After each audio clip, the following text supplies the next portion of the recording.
Now, it may look like I've got lost on the way to the tennis courts today, but in fact, we're doing 1 to 20 of the escapes that we learnt last time I was here. Now, Sam, we've been doing a bit of warming up, and you've already put me to shame, which I'm not very happy about. Tell us a bit about 1 to 20 today, please, Sam.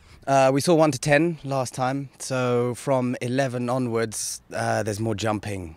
It's a lot more vigorous and strenuous and tough. What kind of jumping? Because normal jumping, this is normal jumping. No, it's jumping to get out of the way, so you've got to get the legs up real high. So last time we did 1 to 10 and we were speaking through them as we were going along, and if you want to see those, go to YouTube now. That's episode 5 of Jay's Trying Life.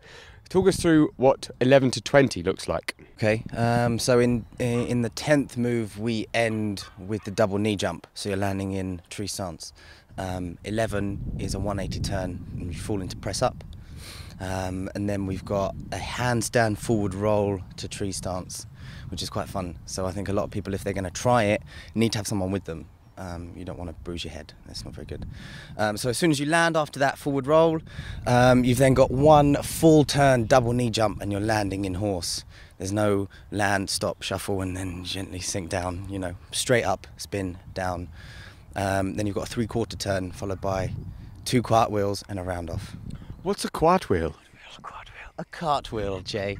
Like, so okay, that's my version of a roly-poly now. Cartwheel. A cartwheel.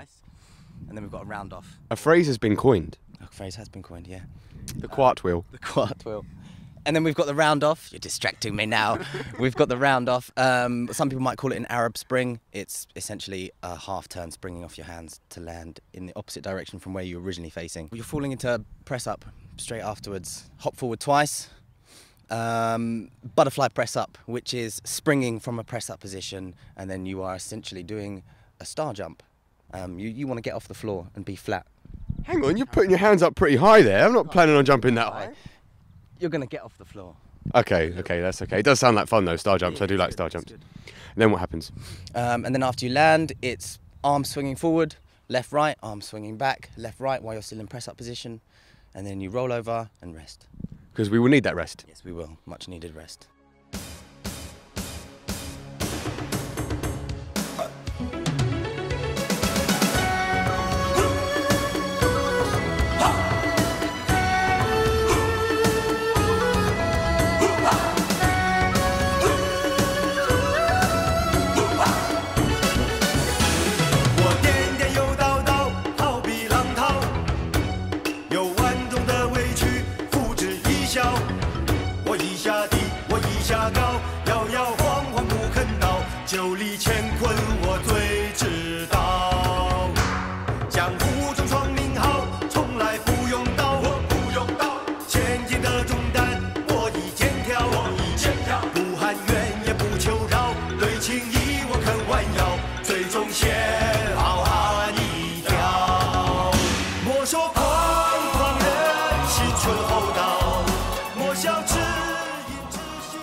Okay, so annoyed doesn't actually really begin to cover how I feel at the moment.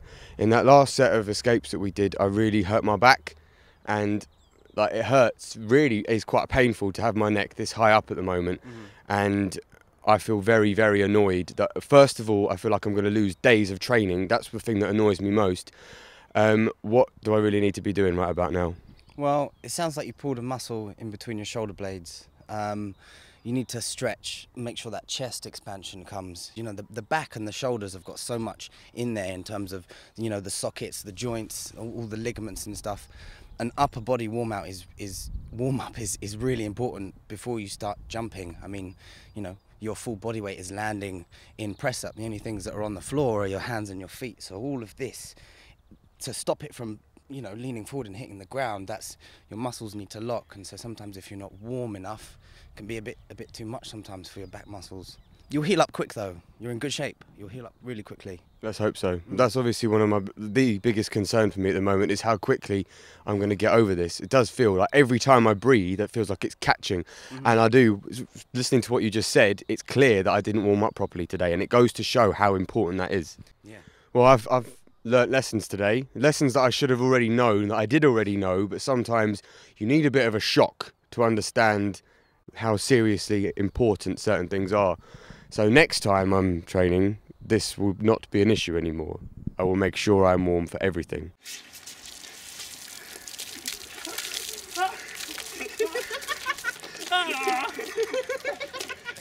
I've run out.